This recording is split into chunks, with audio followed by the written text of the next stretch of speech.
hirap po ako sa buhay ko sa akin pong nabanggit ko sa aming kapitan. Sabi ko, mahihirapan ako umihi. Sabi niya, prostate na yan. Natawa pa siya. Pag sinabing prostate, di ba, delikadong sakit po yan. Cancerous po yan.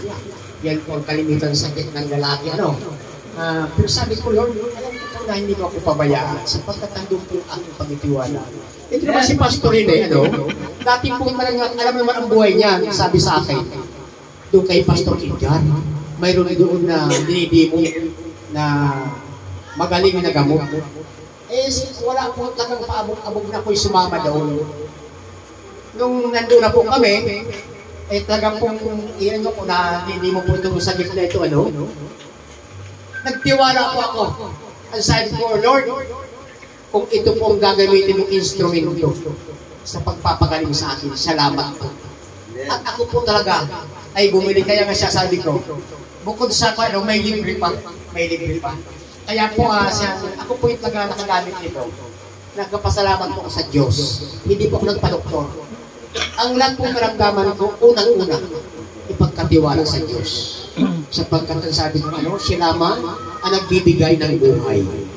Ngayon po, ang paggamit ko po ng sakit, instrumento ng Panginoon sa pagpapagaling sa akin. At yung karamdaman ko po, 1 week lang gumaling. Amen. 1 week lang.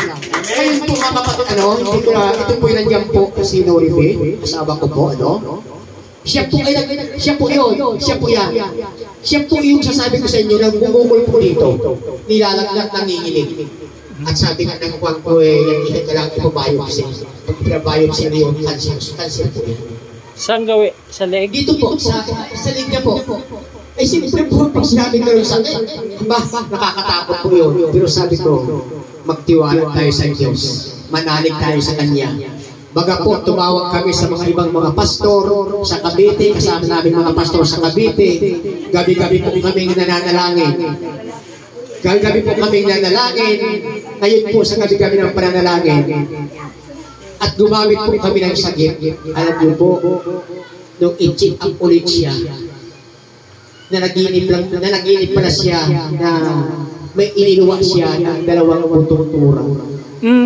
Nung i-check up po siya, magaling niya. Amen. Magaling niya. Kaya po, nung napunta po doon, sa room 2, iyan po pinatutuo ko doon. Kabago-bago lang po ako doon, nagpato po ako sa kanila. At totoo naman po nangyari. Pinagaling po yung sakit ko at pinagaling niya. Kaya sabi ko nga, parang kayo nag-uusap ni Pastor Rene na padala nga po dito. Kasi kung dadala namin kayo, wala pong service, mapunta kayo Pastor Edgar.